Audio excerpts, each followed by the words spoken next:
अब धर्मदास इन बातां न सुन के बहुत प्रभावित हुआ। पुण्यात्माओं, बहुत कुछ परमात्मा ने उसको समझाया, उस प्यारी आत्मा ने बड़ा ध्यान से सुना, लेकिन ये मन, ये पुराना रंग जल्दी से हटता नहीं। काफी देर सुनते सुनाते फिर कोई ऐसी बात कह दी धर्मदास जी ने कि महात्मा जी, आप तो बहुत कड़वी कड़वी बातें कह रहे हो। क्या इनकी पूजा करने वाले निकम्मे होते हैं? परमात्मा ने कहा, मैं नहीं कह रहा, आपकी गीता बोल रही है। कहने का भाव यह है कि धर्मदास जी ने फिर से परमात्मा की बातों में अरुचि व्यक्त कर दी। अरुचि व्यक्त की तो परमात्मा कबीर परमेश्वर जी फिर अंतर ध्यान हो गए। अंतर ध्यान हुए तो वो फिर रोने लग गया, फिर रोने लग गया, हे भगवान मेरे पे गलती बन गई। इतना अच्छा ज्ञान दिया और सारे सत प्रमाण दिए। अब क्योंकि हम श्रद्धालु इतने हैं, हम इन भगवानों की जो पूजा करते थे इनके विषय में कुछ सुनना भी पसंद नहीं करते कुछ दिन तो। लेकिन पुण्यात्माओं, अगर कोई दंत कथा सुनाता हो, अपनी महिमा व्यर्थ बनाता हो तो वो नहीं सुननी चाहिए। सदग्रंथों में लिखे प्रमाणों को नहीं मानता है तो वो आदमी ठीक नहीं। उसके विषय में परमेश्वर कहते हैं, जानबूझ साची तजय करे झूठते ने, और ताकि संगत है प्रभु सपने में बना दे। ये सोचकर परमात्मा अंतर ध्यान हो गए। अब धर्मदास के सामने अंधेरा छा गया। और पुण्यात्माओं, जिस परमात्मा को सर्व सुखदाई बताया जाता है, वो परमात्मा जहाँ प्रकट हो जाता है 100 किलोमीटर में तो कम से कम शांति हो जाती है। और वो तो बैठे उसके कति साथ में, जैसे किसी के कोई हाथ पर गर्म पानी या चाय गिर गई हो, उसमें कितनी पीड़ा होती है, और उसके ऊपर बर्फ का टुकड़ा रख दिया जाए, कैसा महसूस करता है? जैसे उस पर कुछ भी नहीं है, शांत हो जाता है।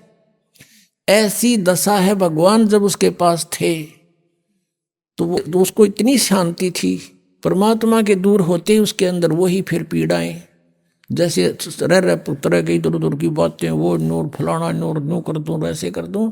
ये आग है, सबके अंदर जल रहा है प्राणी अपनी अपनी आग में।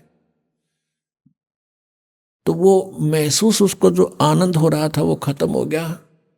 और जो ज्ञान उसे मिला वो प्रमाणित, और फिर भी अपनी किस्मत को रो रहा कि मैं कैसा दुष्ट हूं, मैंने भगवान खो दिया। अब फिर रोने लग गया, अब त्याग दिया, वापस चल पड़ा अपने घर की तरफ।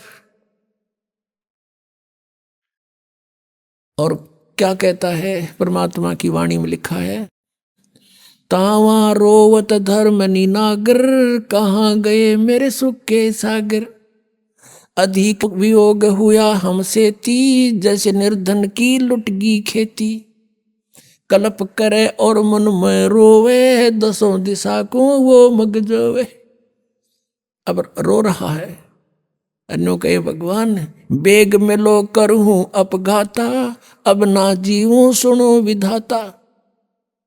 अब धर्मदास जी नो देखे कि भगवान कहीं मेरे पीछे तो नहीं है, ऊपर तो आकाश में तो कहीं दिखाई नहीं दे रहे हैं।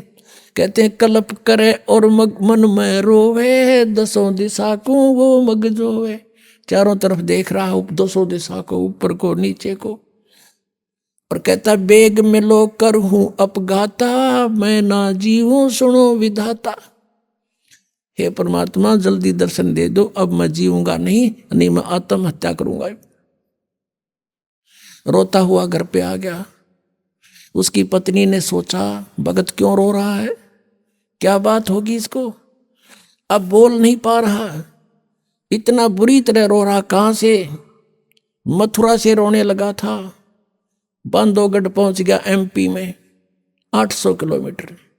2 दिन 3 दिन जाने जाने में लगे होंगे उसको। पैदल चलते थे पहले, कोई सवारी नहीं होती थी ऐसी। और श्रद्धालु थे, पैदल चलते थे। उसकी पत्नी का नाम आमनी देवी था, बड़ी धर्मात्मा थी, लेकिन कभी कभी वो भी भगत के साथ कुछ दान धर्म के बारे में कुछ कंजूसी करती थी। तो उसने सोचा कि भगत क्यों रो रहा है और वापस कैसे आ गया। इसका तो 1 महीने का टूर प्रोग्राम था, आ गए 7वें दिन।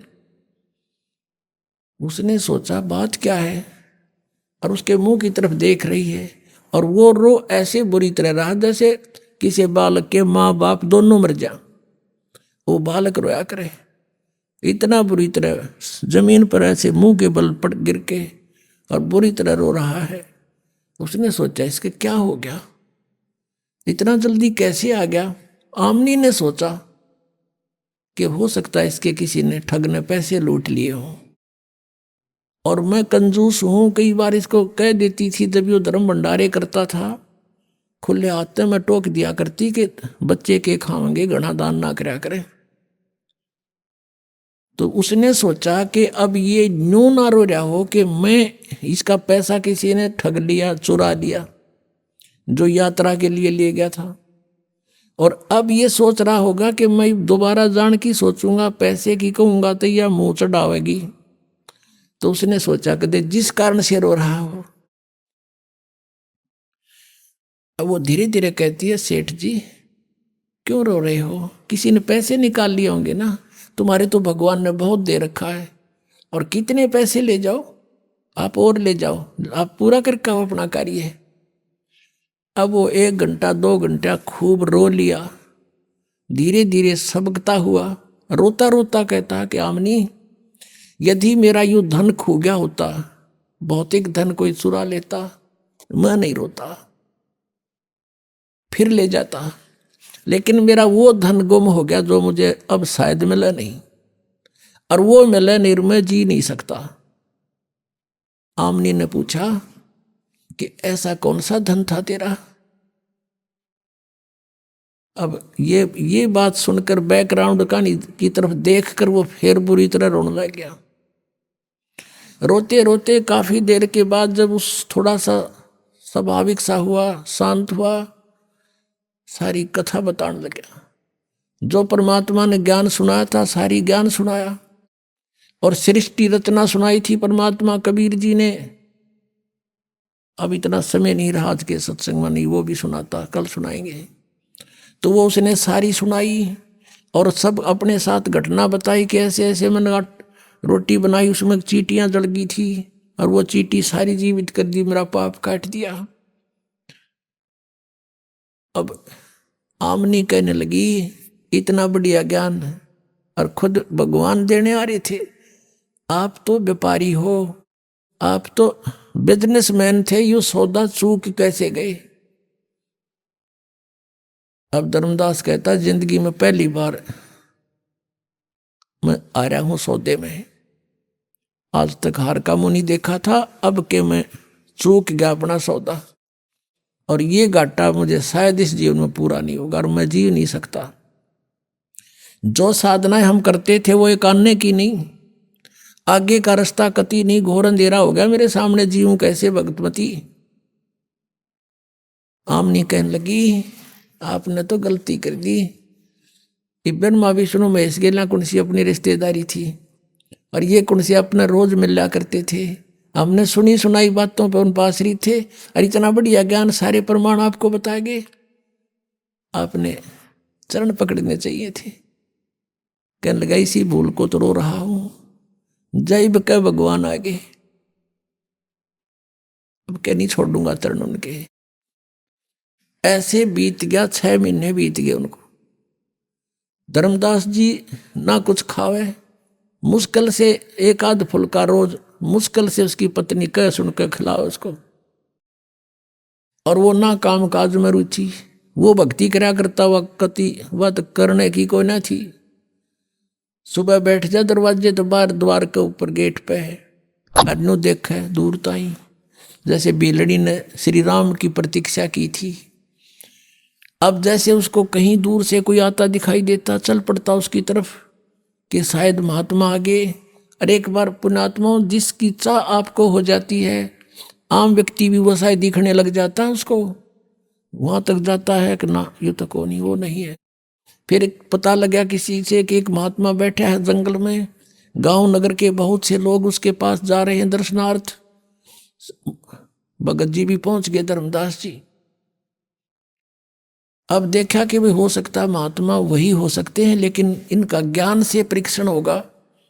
धर्मदास जी ने प्रश्न किया उस साधु से परीक्षा करने के लिए, जब महाराज जी होंगे तो वो बात मैं प्रश्न करूंगा, टू दी पॉइंट जवाब देंगे।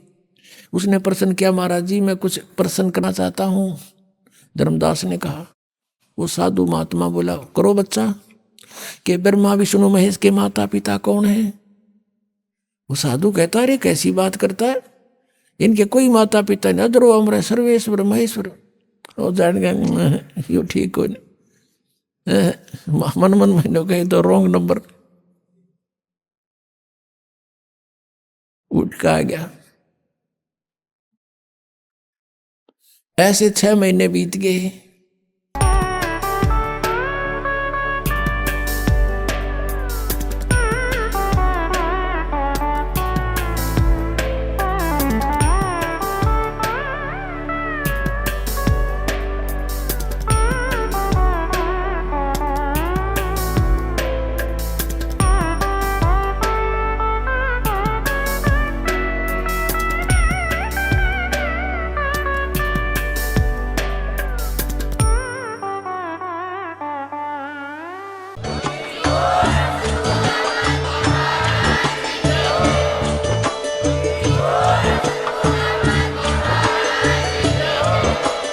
आप सुन रहे थे जगत गुरु तत्वदर्शी संत रामपाल जी महाराज जी के मंगल प्रवचन। अधिक जानकारी के लिए विजिट कीजिए हमारी वेबसाइट www.jagatgururampalji.org। संत रामपाल जी महाराज जी के शुभ आशीर्वाद से पूरे विश्व भर में 500 से भी ज्यादा नाम दीक्षा केंद्र हैं, जिन पर संत रामपाल जी महाराज जी द्वारा ऑनलाइन निशुल्क नाम दीक्षा दी जा रही है। अपने नजदीकी नाम दीक्षा केंद्र का पता करने के लिए संपर्क करें 8222880541।